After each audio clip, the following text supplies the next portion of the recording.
en De Frente con Sabrina Bacal está Gabrielle Britton. Ella es encargada del Centro de Neurociencia de Indicasat.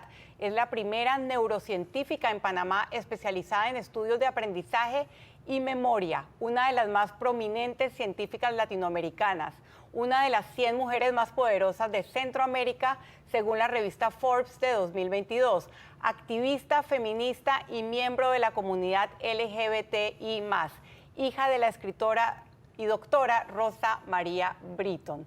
Y nuestro sondeo el día de hoy es el siguiente: ¿por qué la ciencia debe ser prioridad en el presupuesto de nuestro país? Opine al hashtag De Frente Sabrina. Bienvenida, doctora Britton, Gabriel, a De Frente con Sabrina. Durante el último mes hemos visto evidencias de alguna manera, que los presupuestos asignados para salud, medicina preventiva, ciencia, no son equivalentes a los asignados para otras cosas como clientelismo, política, regalos navideños, etcétera, etcétera. Y yo le hago la pregunta, ¿por qué es importante para un país como Panamá invertir en ciencia, en investigación científica? Bueno, en realidad es importante para cualquier país, pero especialmente en un país como el nuestro, en donde tenemos tantos problemas sociales y esos problemas sociales solo se pueden abordar con evidencia científica. Sí, sería como tomar una decisión con base en sola opinión no tiene sentido, porque lo que queremos hacer es observar primero, tirar una línea base, hacer un diagnóstico y tomar decisiones con base en la evidencia. Y si tenemos las personas que tienen la capacidad para hacer esto, ¿por qué no las utilizamos? Cometemos errores cuando no lo hacemos de esa manera. Entonces es importante invertir en ciencias porque de esa manera también cerramos las brechas. Es la única manera de hacerlo, con evidencias.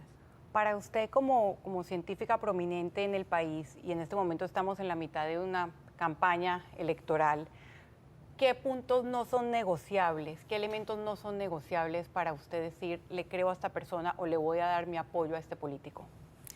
Wow, bueno, esa es una pregunta complicada porque ya empezaron a hablar sobre campañas y aún no he escuchado a nadie hablar sobre ciencias, investigación, tecnología. O sea, no he escuchado a nadie hablar, es como si no hubiéramos aprendido nada de la pandemia. Las ciencias, entre otras cosas, nos sacaron de la pandemia, o sea, nos llevaron hacia adelante con las vacunas y todo lo demás, y al final, ¿qué fue lo que pasó? Le cortaron el presupuesto a la institución que más nos apoyó durante la pandemia, que fue el Instituto Gorgas. Entonces, para mí esto no tiene ningún sentido. Y cuando vemos en las noticias personas que también trabajamos dentro del gobierno y comprendemos algo de los presupuestos gubernamentales, siempre decimos que si los científicos tuviéramos las planillas que tienen los diputados de la Asamblea Nacional, o sea, Panamá sería verdaderamente el Singapur de las Américas, que nos encanta decir eso, pero son presupuestos que solamente podemos soñar con ellos. ¿Cuáles son los principales retos y obstáculos para hacer ciencia en Panamá? Bueno, uno de los principales retos, como todo, es que hay mucha burocracia. O sea, necesitamos modernizar los sistemas de compras, por ejemplo, la manera en que obtenemos los reactivos, es el mismo problema, por ejemplo, que tiene el Seguro Social y que tiene el oncológico. O sea, cómo conseguimos los reactivos de manera que podemos responder a las preguntas científicas oportunamente, porque vamos haciendo estudios y se presentan nuevas preguntas y queremos resolverlas. Y si tenemos que esperar 6, 8, 10 meses y si tenemos que pagar 2, 3, hasta 5 veces por los reactivos, no es una manera eficiente de hacer ciencia. Así que eso es uno de los mayores retos. Otro es que todavía no contamos con la masa crítica de científicos. Tenemos, creo que la última cifra que se publicó, menos de 250 personas en la ciencia en Panamá, por cada millón de habitantes, debería haber 1000 personas. Entonces estamos muy lejos de lo ideal. Y eso nos dificulta mucho el trabajo. Y por último, solo quiero agregar esto, que las personas que hacemos ciencia, investigación científica, también estamos mucho más avanzados que la gestión de la ciencia. Y tenemos que invertir en esas personas también, porque la ciencia es todo un ecosistema. Hacen falta personas también gestores de la ciencia. Ahora me explica un poco esa relación y también en el área específica que usted investiga, pero quería preguntarle antes, ¿es más difícil sobresalir en ciencia siendo mujer? Es más difícil sobresalir en cualquier ámbito siendo mujer, diría yo, especialmente un ámbito como las ciencias. Y una de las principales razones es que hay poca atención a la conciliación entre la vida profesional y la familiar. La mujer, cuando está en su etapa, vamos a decir, reproductiva, es también cuando está arrancando su carrera. Entonces, ¿cómo llegamos a un balance? Y, por ejemplo, yo tengo un par de colegas que tienen recién nacidas, donde se extraen la leche materna, por ejemplo. No hay un sitio para hacer eso. O sea, tenemos un grupo muy unido, así que pueden hacerlo ahí dentro del laboratorio, pero es un ejemplo muy puntual. La mujer sabemos que hace hasta el doble del trabajo no remunerado y el trabajo del hogar que los hombres. Así que en las ciencias no se escapa de esa realidad. Y creo que eso limita mucho el avance que puede hacer la mujer en las ciencias. ¿Qué le diría usted como mujer científica a aquellas personas que están viendo este espacio y piensan que el feminismo es una amenaza a los hombres o una amenaza a la familia tradicional? Le diría que nos diera una oportunidad y que no se basara en la desinformación, porque el feminismo busca la igualdad entre pares. Y volviendo al tema de la familia, o sea, una familia que pueda ejecutar sus tareas familiares lo más eficientemente es si ambas personas, la pareja, está trabajando a la par, ¿no?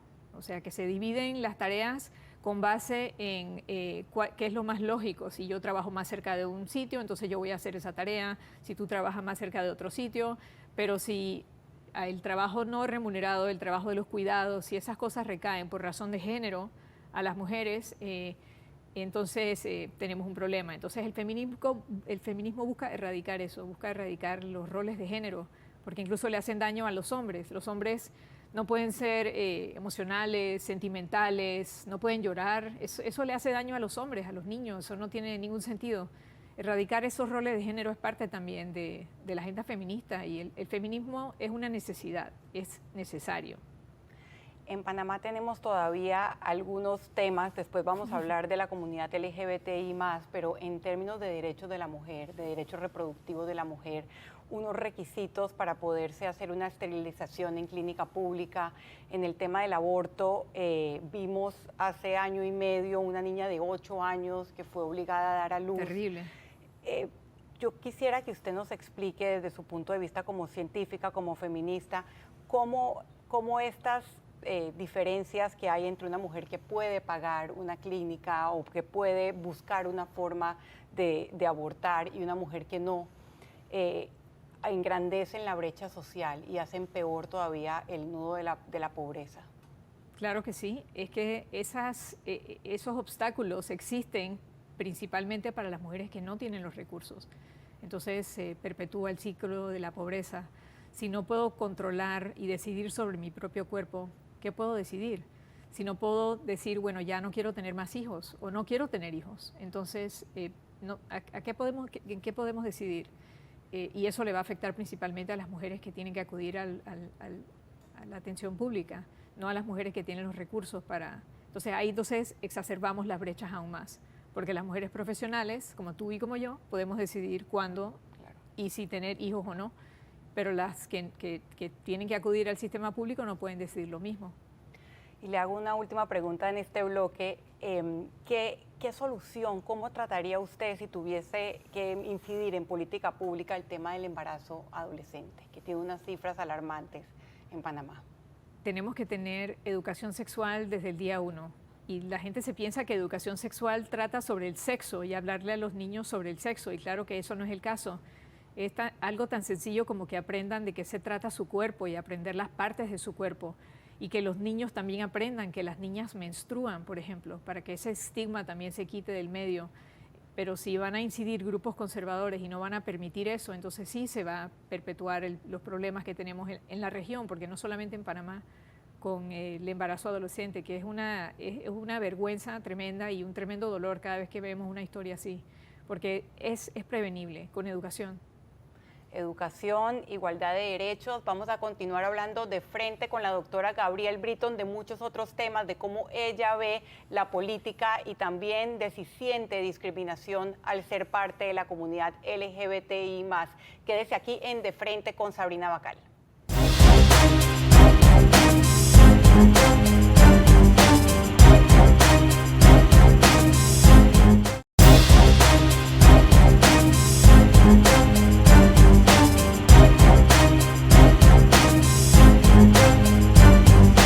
Seguimos hablando de frente con la doctora Gabrielle Britton. Estamos hablando sobre su visión de la sociedad, pero también sobre temas sociales que nos aquejan a todos. El activismo dentro de la comunidad LGBTI+, es central en su identidad, además de ser una científica reconocida. ¿Por qué? Pienso que es importante desde mi punto de privilegio, mi posición de privilegio, de ser una lesbiana visible, porque hay personas que no tienen el mismo privilegio y que sufren acoso a diario, bullying. Hay personas jóvenes que, como lo reportan en diversos estudios que se han realizado de las ciencias sociales, hay historias bien difíciles de familias que incluso dicen que prefieren que sus hijos tengan cáncer, que sean homosexuales. Y por tanto yo pienso que las personas que podemos serlo, debemos ser visibles y vocales al respecto. Pero mucho más importante que eso, es importante que las personas que son aliadas también sean vocales. Eso me parece esencial en un país como Panamá, porque siempre vamos a ser una minoría las personas gays, siempre vamos a ser una minoría, y me preocupa ese segmento de la población que dice estar a favor en privado, pero nunca lo dicen en público. Y necesitamos esos aliados y aliadas también, es esencial. Ahora le pregunto sobre candidatos presidenciales y cuántos se van a atrever a hablar del tema, porque es un tema que definitivamente cuesta votos, pero yo quería preguntarle en su experiencia personal.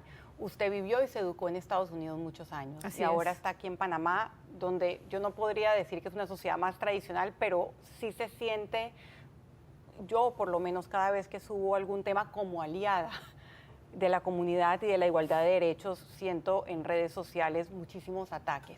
¿Cómo se siente usted en Panamá, comparado con lo que vivió en Estados Unidos?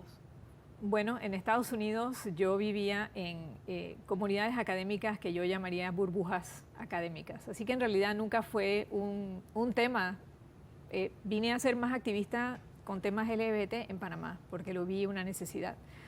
Yo no siento discriminación, nuevamente, probablemente por mi posición de privilegio, pero sí hay ataques en redes anónimas. Todos los días recibimos ataques, todos los días hay algo negativo, personas que dicen ¿a qué viene eso? ¿Por qué tienes que hablar de eso? Si esa es tu vida privada.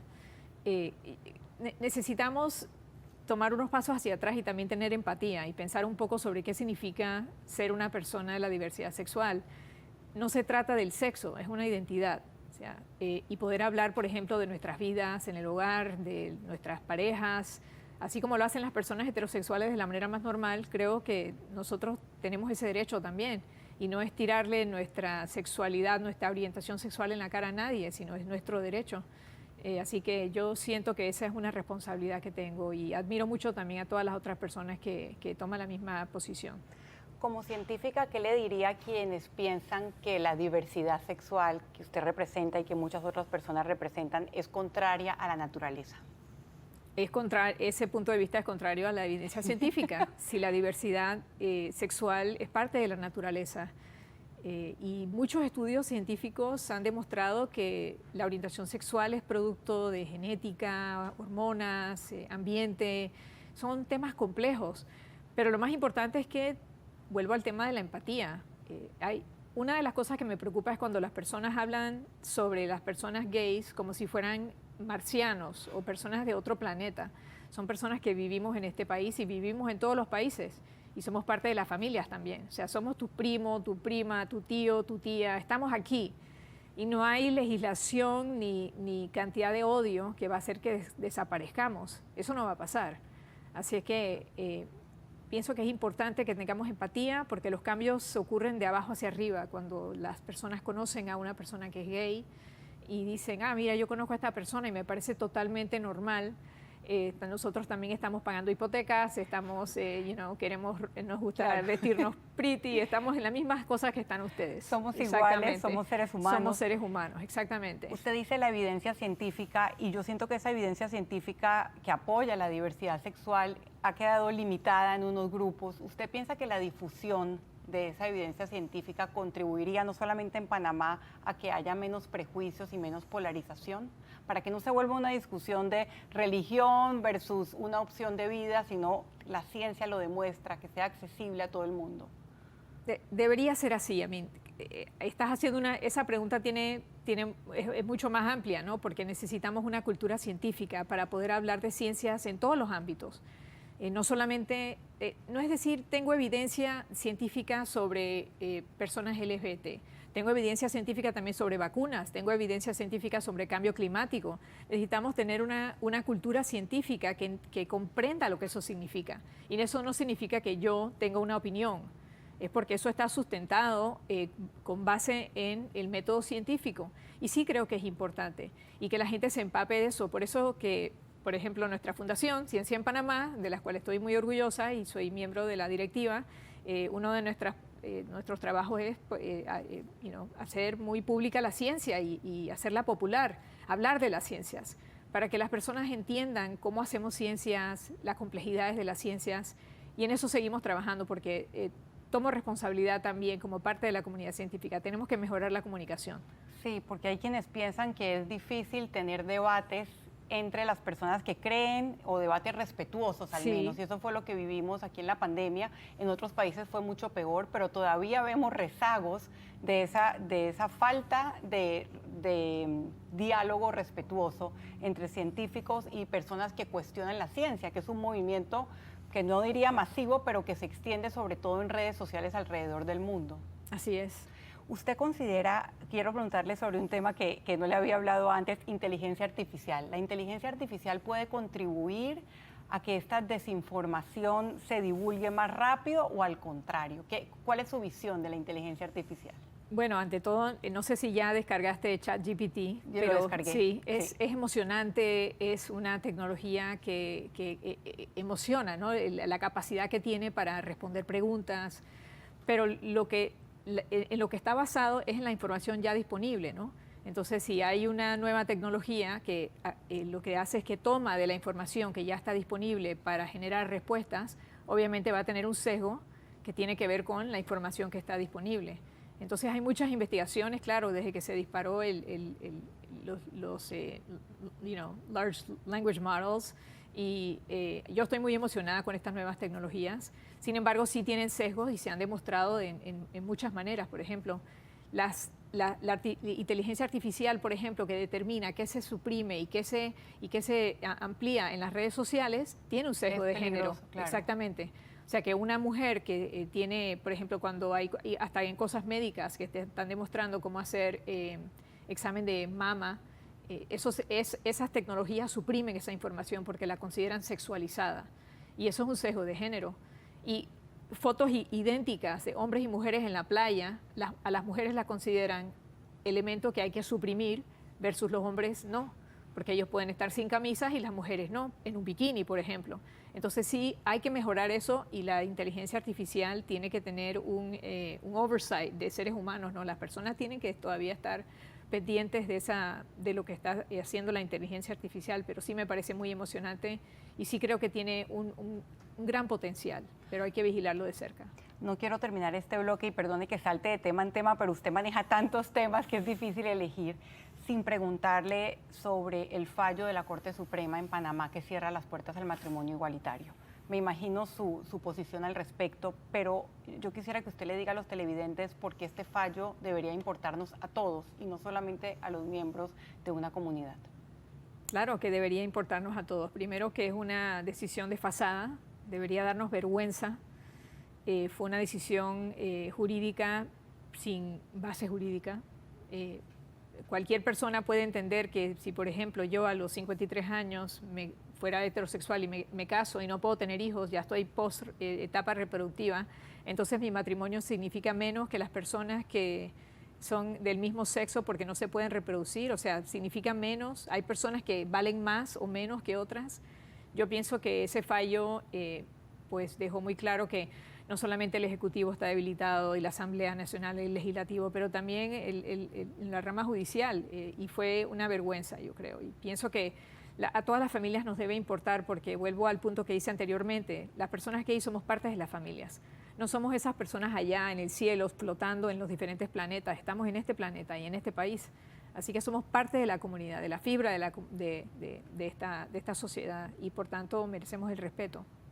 Usualmente en la silla donde usted está, y también por mi formación y por el momento que estamos viviendo en Panamá, se sientan políticos, aspirantes a diferentes cargos. Como científica, como mujer homosexual, ¿usted qué espera que ellos digan? ¿Usted espera que ellos asuman posiciones de cara, uno, a la inversión en ciencia y dos, a temas de desigualdad de derechos como el fallo de la Corte Suprema? O sea, dígame, ¿qué espera usted de este proceso electoral como electora?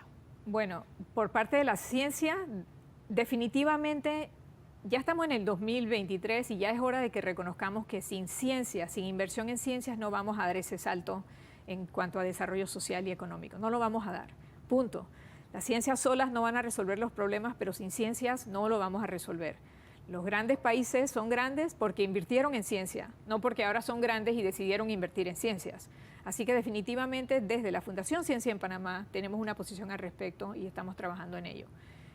Con respecto a los derechos, me encantaría escuchar a una persona que se esté postulando para una posición de un cargo político decir algo como, ya dejemos ese tema está resuelto, la Corte Interamericana decretó y nosotros tenemos que sumarnos al mundo moderno, nosotros tenemos que avanzar.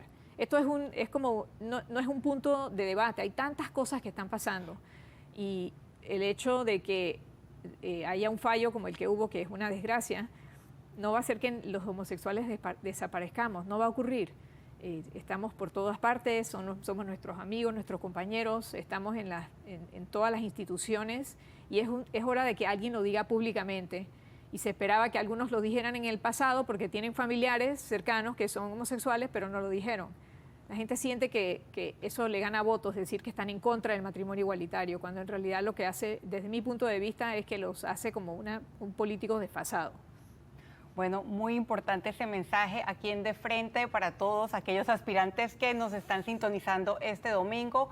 Quédese acá, ya en el último bloque voy a conversar con la doctora Gabrielle Britton de su área de experiencia que tiene que ver con el deterioro cognitivo y cómo prevenirlo. Quédese acá en De Frente con Sabrina Bacal.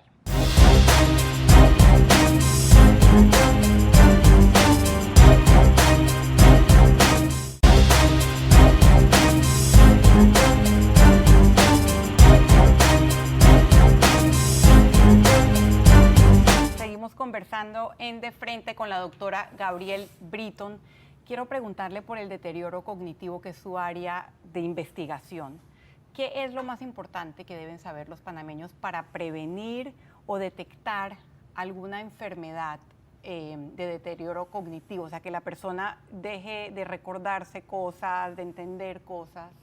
Bueno, una de las primeras cosas es que dentro de las familias debemos estar pendientes de cambios en las conductas de nuestros familiares, de las personas cercanas a nosotros. Y nosotros mismos no dudemos en decir, mira, siento que tengo algunos problemas. Lo que pasa es que cuando sentimos esas cosas, eso se llama deterioro cognitivo subjetivo, porque solo lo siento yo, no lo notas tú. Pero necesitamos un sistema de salud que pueda atender esto desde la atención primaria y desde los 50 años, de los 45 años, porque hay un montón de evidencia que muestra que el deterioro cognitivo sí se puede prevenir. Se puede prevenir el Alzheimer, por ejemplo, pero no tenemos suficiente discusión sobre prevención en nuestro sistema de salud pública. Pero yo les diría a las personas, manténganse sociales, interactúen, no dejen de ser activos, no se vuelvan sedentarios. Son diferentes conductas que pueden prevenir el deterioro y también aceptar que vivimos en un mundo mucho más complejo y que no podemos recordarlo todo y que para eso están los dispositivos y las listas y no tengamos miedo de apoyarnos en esas listas y de vez en cuando olvidarse de algo es totalmente normal. Hasta las personas jóvenes se olvidan de las cosas. Sí, todo depende, uno es joven, depende si el que está al lado es mayor o no. Exactamente. Yo le quería preguntar precisamente por el tema de atención, porque vivimos en un mundo lleno de estímulos, donde cada vez la atención de los seres humanos es más corta. ¿Cómo lograr que nuestro aprendizaje continúe, nuestra memoria continúe y nosotros podamos estar de alguna manera atentos a los diferentes estímulos? Hacer varias cosas al mismo tiempo, ¿es lo recomendable? ¿No es lo recomendable? Bueno, desafortunadamente decir que es o no recomendable, lo cierto es que es una realidad. Y para los que tenemos el privilegio de decir, bueno, voy a decidir hacer esto para mejorar mi deterioro cognitivo, entonces ya esa también es otra posición, porque hay personas que llegan del trabajo, están en el trabajo, pasan 3 horas en el tranque, llegan a la casa, tienen que hacer la comida, tienen que ayudar a los hijos, tienen que preparar todo, o sea, tienen que prepararse para el día siguiente, no tienen tiempo para estar reflexionando sobre su deterioro cognitivo. Pero lo que sí debemos hacer es tratar de apartarnos un poco de los dispositivos, eso sí, tener más relaciones sociales, hablar, contarnos historias, porque las interacciones sociales son infinitas, ninguna es igual, y eso nutre el cerebro. Y yo sé que no es fácil, porque tenemos esta tendencia ahora de como de estar dentro de nosotros mismos. De hecho, vamos a los restaurantes y vemos a las parejas, sí, y una está en su celular y la otra persona también, ¿no? Y tenemos que conscientemente intentar no hacer eso. O sea, las relaciones de frente evitan el deterioro Exactamente. La inteligencia artificial está muy avanzada, pero la inteligencia normal, la humana, todavía es la mejor, la más importante. Hay que tener relaciones sociales, hay que tener conversaciones y contarnos historias. Eso es importante. Y por último, doctora, en el futuro cercano, yo he leído, pero no sé a ciencia cierta, ¿qué novedades médicas hay que dan esperanza a quienes desarrollan enfermedades como Alzheimer? Bueno, recientemente, desde el 2021 hasta la fecha, se han aprobado 2 medicamentos en Estados Unidos por la FDA, y estos medicamentos reducen la agregación de una proteína que define el Alzheimer dentro del cerebro, la proteína beta-amiloide. Pero lo que pasa es que estos medicamentos aún están siendo estudiados, no son accesibles en nuestro entorno, tienes que aplicarlo intravenoso por medio de la vena cada 2 semanas, hay que tener un seguimiento muy de cerca, requiere muchos recursos darle seguimiento a estos medicamentos, así que a corto e incluso a mediano plazo, la mejor estrategia en nuestro entorno es la prevención, mantenerse activos, mantenerse socialmente activos, mantener la mente activa y tratar de separarse un poco de los dispositivos. Le dije que era la última pregunta, pero no. ¿Qué ha aprendido usted con sus investigaciones? Esta sí es la última, del envejecimiento en Panamá, de cómo viven las personas condiciones de vida cuando envejecen. Bueno, tenemos 10 años estudiando a las personas mayores en Panamá. Hay algo que es cierto, en todas las poblaciones de personas mayores son un grupo muy diverso, no son un grupo homogéneo. O sea que hay personas muy capaces cognitivamente a los 85, 90 años, así como hay personas muy deterioradas a los 60 años.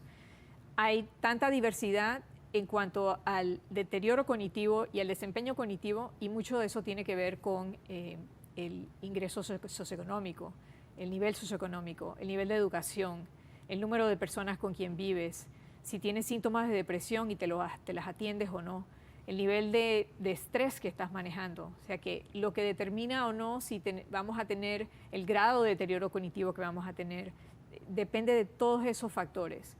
Y por eso es tan importante reconocer y recordar que el Alzheimer sí es prevenible, pero tenemos que estar conscientes de diferentes conductas que están bajo nuestro control y que pueden prevenir el Alzheimer.